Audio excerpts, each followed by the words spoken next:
네, 나라와 요즘에 뉴스를 보게 되면 참 많이 어렵죠.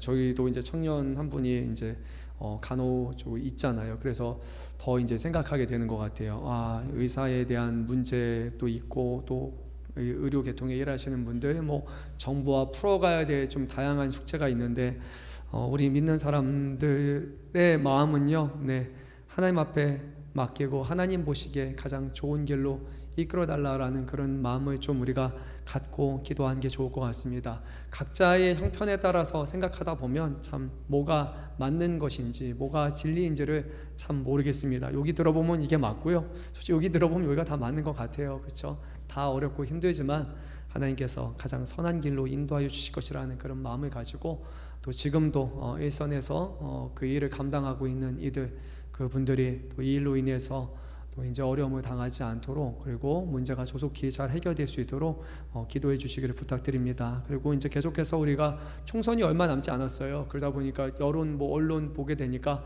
그냥 저는 한동안 그런 캠페인도 있었던 것 같은데 서로 이렇게 흠잡지 않고 우리의 공약을 가지고 또 우리가 이렇게 실천하는 그런 것도 있었던 것 같은데, 요즘에는 또 이제 보다 보니까 은근슬쩍 이제 서로 비판하고 비방하는 내용들이 있는 것 같아요. 그래서 우리가 그렇게 비판하고 비방하는 거에 동조하는 것이 아니라 정말 다 필요하잖아요. 이 양쪽의 진영에서 그 일을 행할 때마다 어떻게 하면 나라와 세워나갈 수 있을지, 국민들의 삶과 무엇보다 우리는 믿는 사람으로서 교회에게 주신 사명 또한 기억하면서 그곳에 이렇게 이끌리지 않고 잘 분별하면 좋을 것 같습니다. 나라의 국민으로서 우리가 또 해야 되는 그런 하나의 사명이기 때문에 그냥 남에게 맡기지 말고 우리 한 사람 한 사람도 정말로 이것을 놓고 기도하고 가장 바른 지도자들이 세워질 수 있도록 하나님 앞에 더 어느 때보다 우리가 기도해야 될 때인 것 같습니다.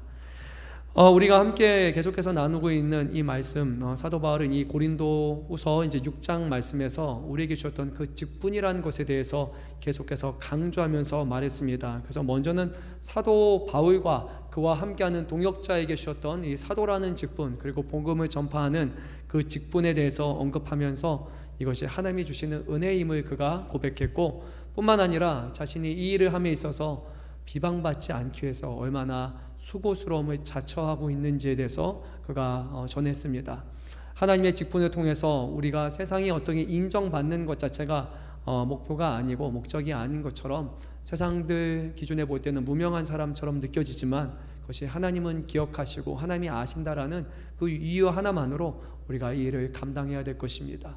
예전 한 20년 전일까요? 그때만 해도 교회 권사님이다, 집사님이다, 장로님이다, 또 목회자라 하면은 그거에 대한 어떤 인정을 해주는 그런 시대로 제가 생각이 듭니다. 그래서 어느 교회 장로님입니다 그러면은 그분은 하시는 일과 사업이나 이런 부분이 정직하게 하겠구나 라고 이렇게 생각을 합니다.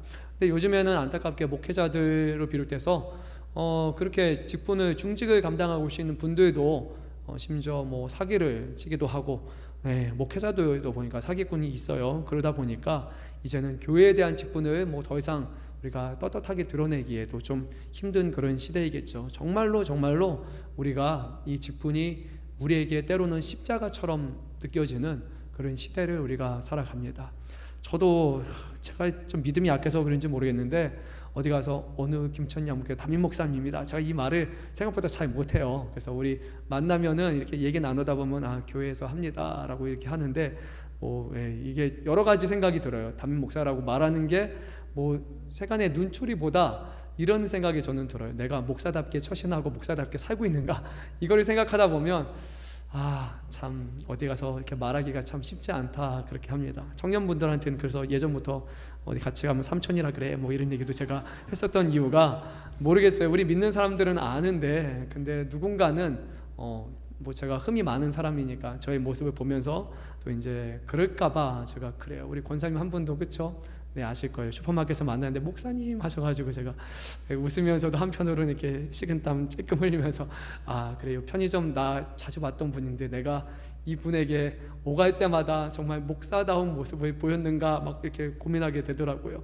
그래도 목사이기 때문에 저에게 주신 직분이 있다 보니까 제가 그렇게 하려는 게 있어요. 편의점 가면은 2+1 상품 막 이런 거 있잖아요. 그러면은 꼭 하나 받으면 일하신 분에게 이거 드시면서 하라고 제가 어지간하면 까먹거나 바쁘지 않으면 꼭 제가 이렇게 줬던 것 같아요. 우리 청년들 일할 때도 좋지만 우리 청년뿐만 아니라 제가 일하는 분들이 있으면 꼭 공짜로 온 거잖아요. 덤으로 온 거잖아요. 그래서 그렇게 하나하나 주면서 그래서 그곳에서 그래도 예수 믿는 사람으로 말만이 아니라 삶을 통해 조용하게 그렇게 내가 하려고 하는 그런 비방받지 않기 위해서 그런 노력을 조금 하고 있습니다.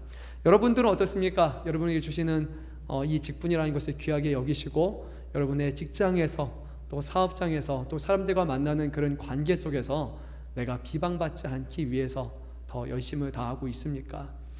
뭐 내가 대단한 사람이다라고 드러낸 것이 아니라 그래도 우리 마음에 그런 게 있잖아요.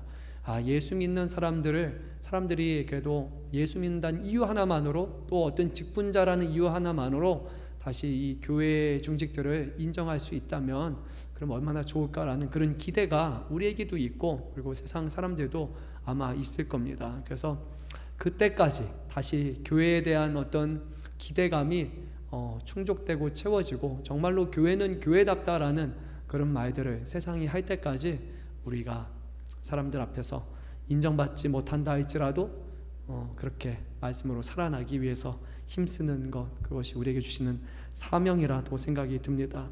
오늘 사도 바울은요, 이제 이어지는 말씀을 통해서 우리가 믿는 사람과 믿지 않는 사람들의 분명한 구별됨이 있다라는 것을 언급하며 우리가 믿는 사람은 믿는 사람답게 살아야 된다는 것을 아주 중요하게 강조를 합니다. 우리 14절에서 16절까지 말씀을 한번 우리 한 목소리로 읽도록 하겠습니다. 너희는 믿지 않는 자와 멍에를 함께 매지 말라. 의와 불법이 어찌 함께하며 빛과 어둠이 어찌 사귀며 그리스도와 벨리알이 어찌 도화되며 믿는 자와 믿지 않는 자가 어찌 상관하며 하나님의 성전과 우상이 어찌 이치가 되리요. 우리는 살아계신 하나님의 성전이라. 여기까지 읽겠습니다. 성전이라. 네. 오늘 말씀에서 오해해서는 안 되는 부분이 있습니다. 뭐냐면요, 이게 예수님 믿는 사람들과 믿지 않는 사람들이 서로가 완전히 분리되어 가지고 예수 믿는 사람들은 믿지 않는 사람들과 대화도 하면 안 되고 그냥 그들과 교류해서도 안 됩니다라는 그런 의미로 주신 말씀은 아니에요. 왜냐하면 사도 바울은 일전에 이렇게 고린도 교회 성도에게 이렇게 말했습니다. 내가 너에게 쓴 편지에 음행하는 자들을 사귀지 말라 하였거니와, 이 말은 이 세상에 음행하는 자들이나 탐하는 자들이나 속여 빼앗는 자들이나 우상 숭배하는 자들을 도무지 사귀지 말라 하는 것이 아니니 만일 그리하려면 너희가 세상 밖으로 나아가야 할 것이다 라고 말했어요. 그러니까 아예 상종하지 말고 아예 관계 맺지 말고 그냥 너희는 너희 믿는 사람들께만의 행동하라 라는 그것을 전제로 한 말씀은 결코 아닙니다. 하지만 믿지 않는 사람들과의 구별됨이 분명히 있어야 된다라고 성경은 우리에게 말씀하고 있어요.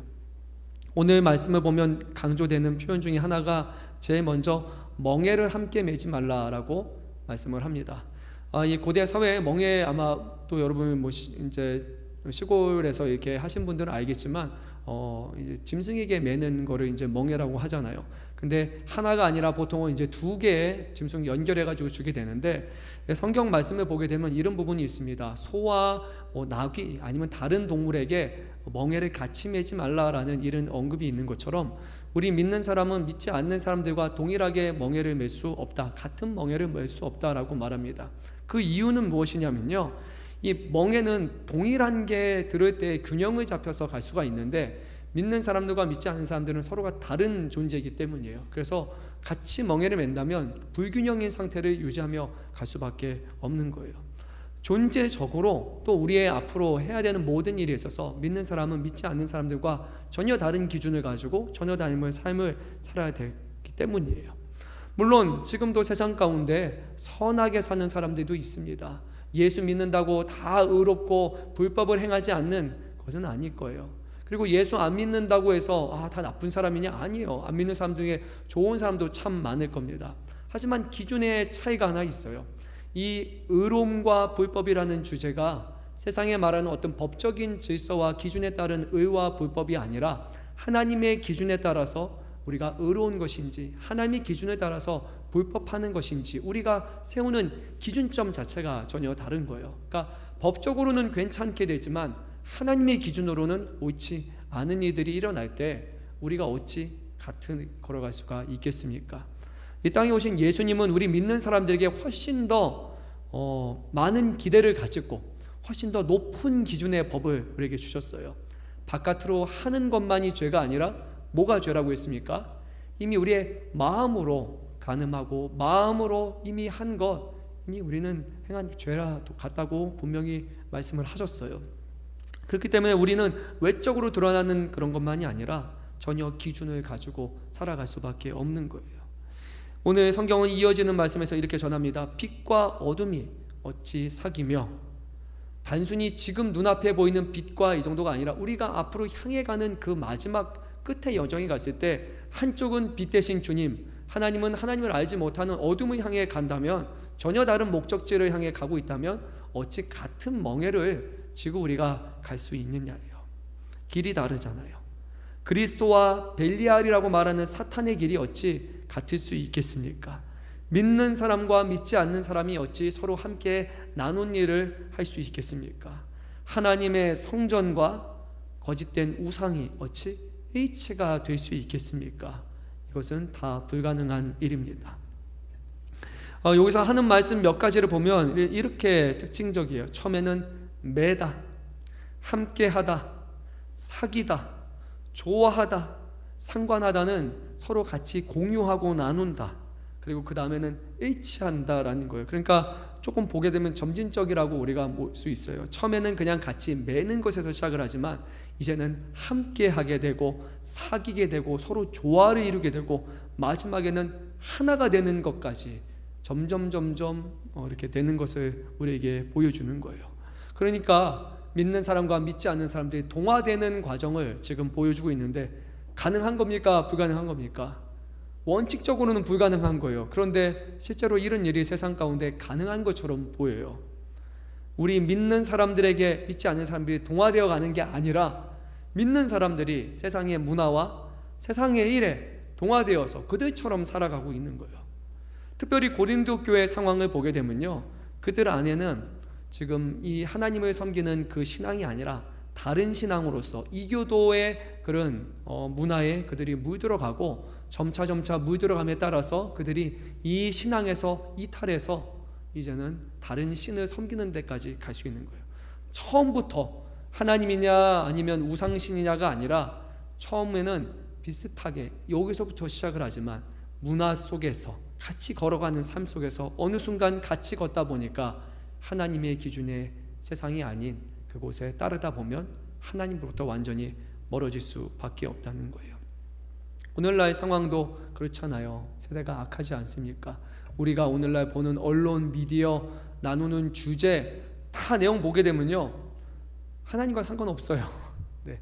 뭐 먹는 거, 여행 가는 거, 뭐 하는 거, 뭐 교육, 뭐 다 보면요, 다 상관없어요. 그리고 실제로 보는 대부분의 그런 내용에 보게 되면 기독교 그리고 우리의 가치, 신앙 이런 부분에 있어서는 오늘날 미디어를 통해서 보여주는 부분이 이것을 배척하거나 이것이 구닥다리거나 오래됐거나 잘못됐거나 어리석은 거거나 그런 비판적인 시각을 가지고 계속해서 그렇게 전하는 것을 보게 됩니다.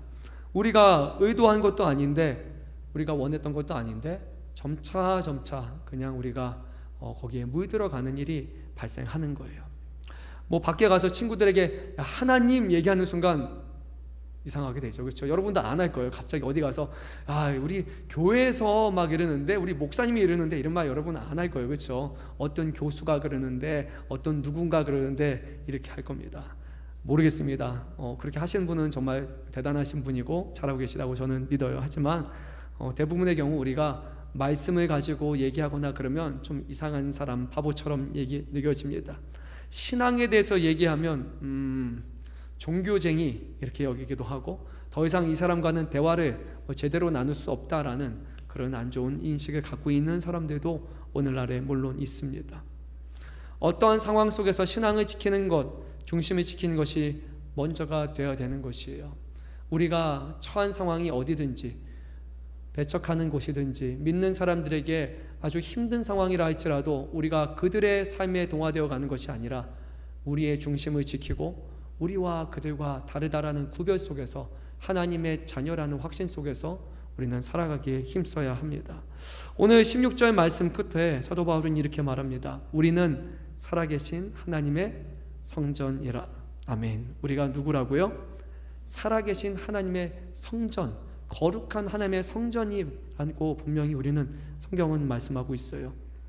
하나님이 우리 안에 함께 하시고, 하나님이 우리의 왕이 되시고, 우리를 통치하시고 우리를 다스리시고, 우리와 만나주시고 우리와 교제하시고, 우리를 하나님을 예배하도록 우리 안에 함께 하시기 때문에, 또 우리의 주인은, 머리 되신 분은 예수 그리스도이시기 때문에 그 안에서 우리는 몸된 교회로서 성전으로 자라가게 되는 거기 때문에, 우리의 삶을 통해 하나님의 영광이 아니라, 하나님의 뜻이 아니라 세상의 것들로 채워지기 시작한다면, 우리는 입술로는 하나님을 사랑하고 하나님을 고백한다고 말하지만 우리의 몸을 통하여서는 하나님의 성전을 더럽히는 일들이 이루어질 수 있는 겁니다.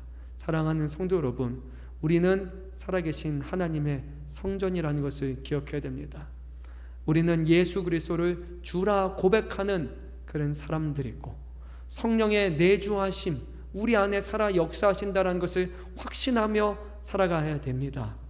그 가운데서 우리의 신앙의 정체성을 지킬 것이고, 우리 자신의 마음과 우리 자신의 몸과 무엇보다 우리를 통해서 드러내시는 하나님의 성전을 더럽히지 않으며 우리가 살아갈 수 있어요.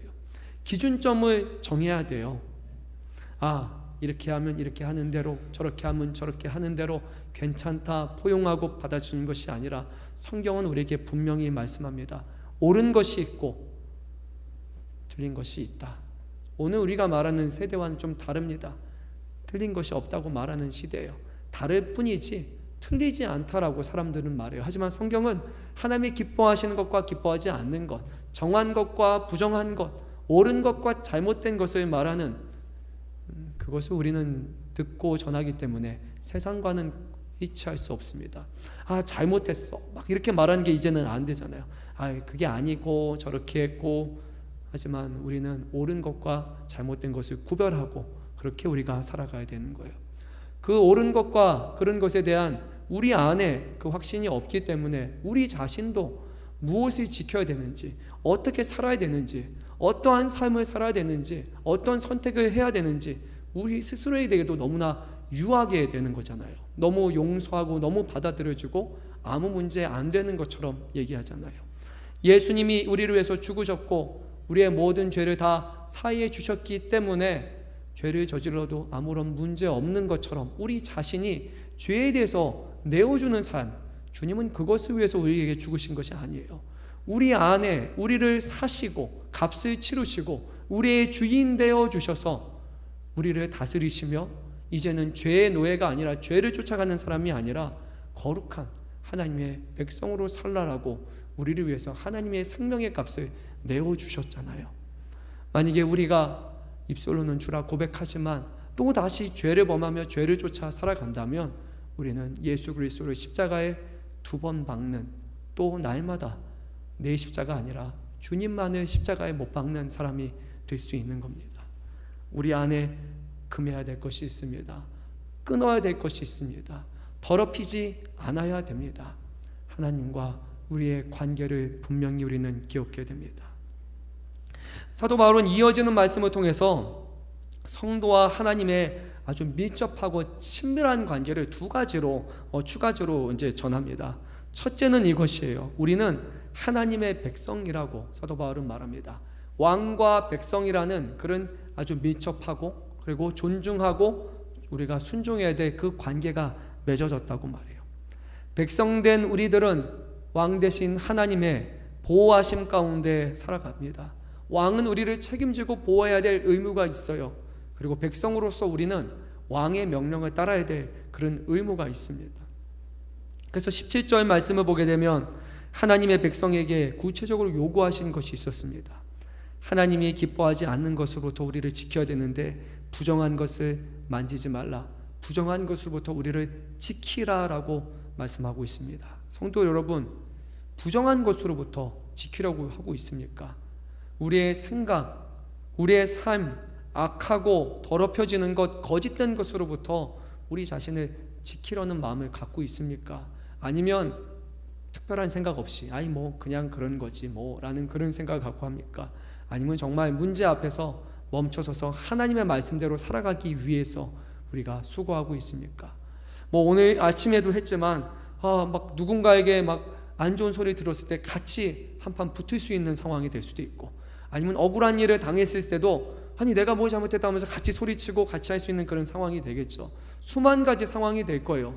그 사람에게 한 것이 동일하게 갚아줄 때 법적으로는 아무런 문제가 되지 않고 그냥 내 주장을 펼치고 당연한 것으로 인정받을 수 있어요. 하지만 그런 상황에서 우리를 통해서 그리스도가 드러나시는가, 하나님의 거룩하심이 드러나는가, 우리가 부정한 것과 더러운 것으로부터 깨끗하고 구별된 사람인가, 그것을 생각하면서 우리가 행동하지 않는다면 그러면 여전히 내가 주인이고 우리가 주인이고 하나님은 저 멀리 계시고 예수 그리스도는 그냥 돌아가셨을 뿐이고 내가 내 안에 사는 주인된 죄 가운데 여전히 살다가 결국에는 내 죄의 문제를 해결하지 못한 죽음과 멸망이 우리 앞에 놓여있는 구원받지 못한 인생이 될 수밖에 없습니다. 우리의 삶, 우리의 인생, 그 누구도 책임져 줄 수 없고 오직 그리스도를 의지하는 자에게만 그런 구원이 예비되어 있다면 그러면 우리는 말로만 하는 구원과 말로만 하는 은혜가 아니라 그분을 신뢰하고 의지하고 그분을 쫓아 살려는 삶의 거룩한 변화가 분명히 있어야 되지 않을까요? 구원은 하나님이 베푸시는 은혜이지만 사도 바울은 구원받은 사람의 삶은 그 삶 가운데 명확한 증거가 있다고 말씀을 합니다. 하나님의 말씀에 순종하며 살아가는 것, 거룩함을 쫓으며 우리 안에 성령이 역사하시고 성령이 통제하시고 성령이 이끄시는 그런 삶의 성령의 열매가 분명히 있다고 말씀하고 있어요. 그것이 그리스도 안에서 거듭나여 사는 것입니다. 입술로 주여 주여 하는 자마다 구원을 받는 것이 결코 아니고 주님의 뜻대로 하고 주님이 인정하는 사람이 구원받는 사람이라는 것을 우리는 기억해야 됩니다. 가정에서 제일 많이 실수를 범하는 것 같아요. 그냥 습관적으로 뱉는 말들, 뭐 툭툭 던지는 말들일 수 있고, 저도 자녀들에게 하는 말 보니까 이제 아이고 내가 말로써 또 죄를 범하는구나 그런 생각이 듭니다. 뭔가 요즘에 이렇게 힘들어서 그런지 자꾸 뭐 푸념하는 말이 저도 모르게 습관적으로 나오는 것 같아요. 아우 감사합니다, 사랑합니다, 기쁩니다. 이게 아니라 아유 뭐 저러고 뭔가 이렇게 혼자 중얼중얼 대고 있어요. 그래서 딸의 방을 보면서 아유 얘는 맨날 이렇게 좀 치우지도 않고 뭐 하면서 이렇게 하거나, 또 어디를 보면 뭐 이렇게 하거나, 저도 모르게 입에 배어버린 거예요. 이게. 그래서 내가 진짜 이러면 안 되는데 왜 이렇게 목사가 집에서 이렇게 부정적인 얘기만 하고 있나, 막 엄청나게 안 좋은 걸 담아내는 건 아닌데 그냥 입에 붙어버린 거예요. 그래서 딸애 보면서 이 정도면 잘했지, 그러면서 딸애가 못하면 내가 좀 도와주면 되지 라고 해야 될 거고, 뭐 이런 거 보면은 긍정적으로 충분히 말하고 격려하고 세워줄 수 있는데 근데 자꾸만 입에 뭔가 이렇게 부정한 게 이렇게 자꾸 붙어 있는 것 같아요. 또 성도님을 만나고 볼 때마다 감사합니다, 고맙습니다, 모든 일에 정말 수고하십니다, 정말 힘든데 늘 감사합니다 라고 이렇게 긍정적인 말을 하는 게 좋은 거잖아요. 그리고 믿는 사람이라면 그렇게 살아야 되는데 저도 모르게 어느 순간 고개 찡그리고 있고 그냥 이러고 있고 뭐 이렇게 힘든 사람처럼 이렇게 하는 자신을 보면서 내 스스로도 정말 이게 무의식적으로 이거를 우리가 정말로 인지하지 않고 인식하지 않으면 자꾸만 그렇게 물들어가는 게 너무나 당연한 것 같아요. 근데 제가 집에 가서 뭐 이래 뭐래 하면은 우리 딸애가 아빠 괜찮아 이렇게 웃으면서 얘기하겠습니까? 안 좋게 말 가면 또 안 좋은 말이 오겠죠. 그럼 안 좋은 말이 결국 오가는 그런 일들이 벌어나잖아요. 그래서 그런 순간마다 멈춰서서 하나님의 사람으로서 어떻게 하면 하나님께 영광이 될 수 있을 것인가, 우리가 어떻게 거룩한 성전으로 살아갈 수 있을 것인가 우리는 고민해야 되지 않겠습니까? 눈으로 보는 것과 우리가 몸으로 행하는 것, 모든 것을 통해서도 정말로 성전되었다는 것과 우리가 하나님의 자녀가 되었다는 것을 우리는 기억하면서 하나님의 자녀답게, 왕의 자녀답게 우리는 살아가야 합니다. 하나님께서 우리를 긴밀한 관계로 부르셨습니다. 그리고 우리는 하나님께서 우리의 아버지가 되셨기 때문에 우리는 아버지로부터 배워야 되는 사람이에요. 자녀는 부모를 통해서 배웁니다. 부모의 말을 통해서, 부모의 삶을 통해서 배웁니다. 물론 우리 하나님은 눈앞에 지금 보이셔서 우리에게 뭐 해라 삶을 통해 보여주시진 않지만 우리가 어떻게 살아가야 될지를 이 땅에 오시는 예수 그리스도를 통해서 그리고 주시는 말씀을 통해서 이미 우리에게 보이시고 가르쳐 주셨어요. 이렇게 살아가야 된다라고 말씀하셨습니다. 이것이 아버지를 따라가는 길이고 아버지의 뜻 가운데 살아가는 길이에요. 근데 우리가 아버지로부터 배우지 않고 스스로 모든 것을 체득하고 내가 살아가려고 한다면 물론 일은 이루었을지 모르겠지만 하나님의 자녀되는 우리의 삶이 우리 가운데 없을 것입니다. 우리의 삶 속에 하나님이 아버지가 드러날 수 있는 것이 하나님의 자녀라 부르는 우리의 모습일 것입니다. 자녀로서 하나님은 우리를 보호하시고 또 우리의 삶 가운데 역사하십니다. 우리의 문제를 해결해 주신다고 약속하셨습니다. 그런데 우리가 하나님의 자녀됨을 드러내지 못한다면 그러면 우리는 여전히 불확실 속에서 살아갈 수밖에 없어요. 우리 주님은 말씀하십니다. 우리가 하나님의 자녀라는 사실을 말입니다. 우리 말씀을 한 절 더 읽어보도록 하겠습니다. 우리 18절 그리고 7장 1절 두 절 말씀 우리 한 목소리로 읽도록 하겠습니다.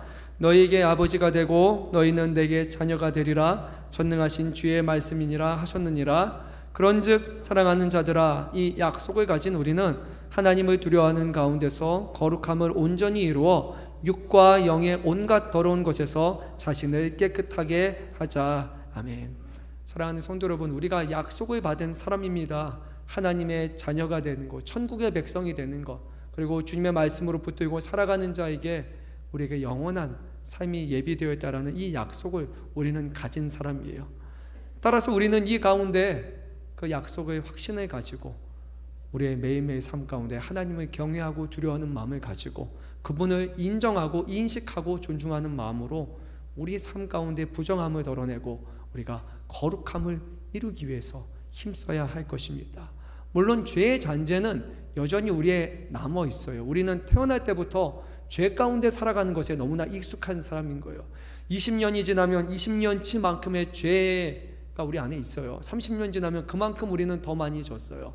40년 되면 더 많이, 50년 죽을 때까지 여전히 더 많은 갖가지 죄에 우리는 노출되고 또 그렇게 살아가는 사람이에요. 하지만 죄의 영향은 받지만 예수 그리스도로 말미암아 우리는 죄를 이길 만한 능력을 받았어요. 왜냐하면 주님은, 성령님은 죄에 대해서 넘어지는 분이 아니시기 때문입니다. 우리 안에 성령이 살아계심을 믿으십니까? 그렇다면 우리 안에는 죄의 문제를 반드시 싸워 이길 수 있는 능력이 있다는 것을 우리는 또한 믿어야 되는 거예요.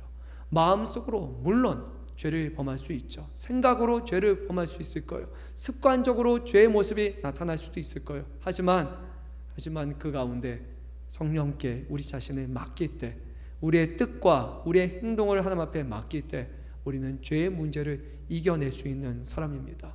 여전히 구원받지 못한 사람인 것처럼, 여전히 성령이 함께하지 않은 사람인 것처럼 우리 스스로를 죄에 던지는 사람이 되지 않아야 합니다. 오늘 성경은 분명히 말합니다. 우리는 하나님을 두려워하는 가운데서 거룩함을 온전히 이루어 육과 영의 온갖 더러운 것에서 자신을 깨끗하게 하자. 아멘. 한 주를 돌아보면서 또 벌써 이제 3월 이제 중순이 왔습니다.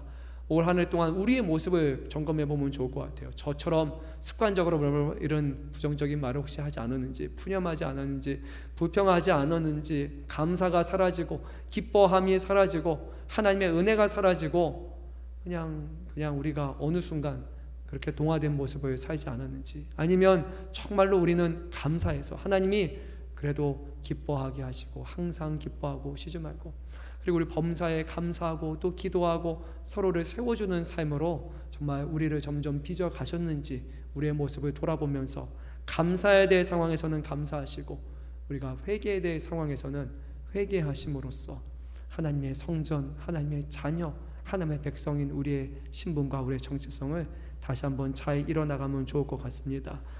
특별히 우리가 이제 계속해서 소그룹 모임을 갖게 됩니다. 소그룹 안에서 같이 하나님의 말씀을 나누면서요, 서로에 대해서 비판하는 말보다는 서로를 북돋아주는 말을 많이 하면 좋을 것 같아요. 사람의 연약함을 보지 마시고 사람의 실수를 보지 마시고 그곳에서 그 사람의 선함과 그 사람을 사랑하는 마음과 그 사람을 세워주는 말로 우리가 할 때 잘 되는 거예요. 뭐 예전에 저는 이게 얼마나 과학적인지는 모르겠는데 그런 얘기 있었잖아요. 뭐 오래된 얘기인데 식물 앞에서 계속해서 막 저주하는 말을 퍼부었더니 그 식물이 제대로 자라지 못하고 누군가가 막 좋은 말로 칭찬하는 말로 했더니 그렇게 되었다. 모르겠어요. 정말로 제가 그렇게 실험을 제가 해보진 않았어요. 그런 얘기 저도 들었었는데 만약에 우리의 자녀들에게 그런 얘기를 한다면, 우리 주변의 사람들에게 그 얘기를 한다면 그 말은 분명히 맞을 것 같아요. 계속해서 안 된다, 못한다, 왜 그러니, 너는 어차피 안 될 거다, 너는 그것밖에 안 될 거니라는 그런 말을 한다면 정말로 그것밖에 안 되겠죠. 계속해서 그렇게 말을 들었으니까요. 하지만 하나님의 사람이란다, 하나님이 사랑하신단다, 하나님이 함께 하신단다, 그 사람을 세워주는 말을 한다면 이건 거짓말이 아니니까요. 그러면은 분명히 우리 안에, 우리의 자녀들, 또 우리의 공동체 안에 사람들이 더 많이 세워질 것입니다. 저는 아직도 기억이 나요. 예전에 우리 저희 아버님 얘기가 잠깐 나올 것 같은데, 아버님이 포커스가 아니고 함께 했던 그곳에 어떤 목사님이 이런 얘기를 하셨어요. 그때 우리 희석, 제가 나이가 어렸으니까 하나님이 귀하게 사용하실 거야, 이런 얘기를 한번 들었어요. 그래서 제가 그런 말 교회 가면 맨날 듣잖아요. 뻔히 듣는 말이어서 그래서 그냥 하는 소리도 그렇게 이렇게 웃으면서, 그러니까 말은 안 했지만 어른이니까 그냥 이렇게 하니까 그분이 그렇게 단호하게 말씀하세요. 그냥 하는 말이 아니란다. 그렇게 하면서 반쯤 정색하시면서 그냥 하는 말이 아니고 정말로 하나님이 귀하게 사용하실 거야 라고 이렇게 다시 한번 생각을 잡아주시더라고요. 그게 지나가는 말이 되지 않았습니다. 그래서 때로는 제 자신에 대해서 자존감이 떨어질 때도 있고, 그리고 그런 생각이 들 때마다 맞아, 그때 목사님이 그런 말씀을 하셨어, 괜한 말씀이 아닐 거야, 하나님이 그 목사님을 통해 주신 말씀일 거야, 그런 말씀이 머릿속에 계속 남아 있었던 것 같아요. 물론 지금은 모르겠습니다. 정말로 제가 하나님의 귀하게 쓰신 사람이 됐는지, 얼마나 더 하나님이 귀하게 쓰실지 모르지만 이 자리에 서 있는 것만으로, 우리 성도들 앞에서 예수 그리스도를 증거하는 것만으로도 저는 귀하게 쓰임 받는 사람이 됐다고 생각이 듭니다. 우리의 자녀들 한 사람 한 사람, 또 우리 공동체에 있는 사람들을 보면서 그런 말이 아니라, 넘어지게 하는 말이 아니라, 상처 주는 말이 아니라, 하나님이 함께 하시니 두려워하지 말고 염려하지 말고 주님만 믿으며 바라보며 나아가십시오.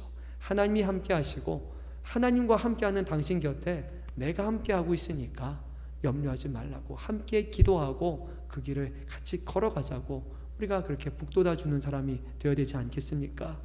공동체 안에서도 모르겠습니다. 셀 리더일 수도 있고 셀 원일 수도 있고, 누군가는 우리의 눈에 좀 안 맞는 사람도 있을 거예요. 그냥 내 기준으로 볼 때 아유 저 사람은 왜 그래? 라고 좀 이해 못하는 그런 분들도 있겠죠. 서로 생각하는 것도 다르고 처한 상황이 다르니까요. 하지만 그곳에서도 그렇게 말하는 것이 아니라, 하나님이 사랑하시는 사람, 하나님이 귀하게 아끼시는 사람, 이 사람을 통해서 놀라운 일들을 이루어주실 것이라고, 그런 기대감을 가지고 우리가 한 사람 한 사람을 위해서 기도하시고 또 그 공동체를 세워나가면 좋을 것 같습니다. 우리 청년분들도 염려하지 말아요. 여러분의 처한 눈으로 보여지는 상황, 그것이 아니라 여러분에게 있어서 가장 값진 것은 여러분 자신이 아니라 여러분 안에 계시는 그 보물 되시는 그리스도이심을 기억했으면 좋겠어요. 세상에 눈으로 보이는 가치가 아니라 여러분 안에 모든 것을 가능하시고 가능케 하시는 그 주님을 붙들었으면 좋겠어요. 그리고 그 주님이 인도하시고 이끄시는 삶 여러분 바라보면서 확신 가운데 자신감을 가지고 하나님을 바라보고 의지하며 그 길을 끝까지 걸어갔으면 좋겠습니다. 우리 사랑하는 성도 한 사람 한 사람 정말 그런 마음을 가지고 살아가십시오. 예수님이 승리하셨고 예수님이 우리를 승리케 하실 것입니다. 우리 서로를 좀 갑자기 마음이 그러네요. 격려하는 마음 가지고 서로를 바라보면서 박수 한번 치면서 잘하고 있습니다. 이런 말 그렇죠? 잘하고 있어요. 네, 정말로 잘하고 있습니다. 네, 설교 시간에 이렇게 하는 게 좀 이상하긴 하지만 정말 그런 마음 저 너무 많이 갖고 있어요. 성도 여러분 한 사람 한 사람 정말로 여러분들이 걸어온 인생 여정, 또 하나님을 향한 그 열심과 그 수고와 그 삶, 누군가는 그렇게 생각하실지 모르지만 하나님은 내 사랑하는 자녀가 하는 것이라고 이것을 기뻐하시고 또 인정하시고 마지막까지 우리를 붙드시고 또 승리케 하실 것입니다. 우리 아버지, 또 우리 함께 하시는 주님 기억하면서 끝까지 승리하시는 저와 여러분 되시기를 주님의 이름으로 축원합니다. 우리 함께 찬양했으면 좋겠습니다.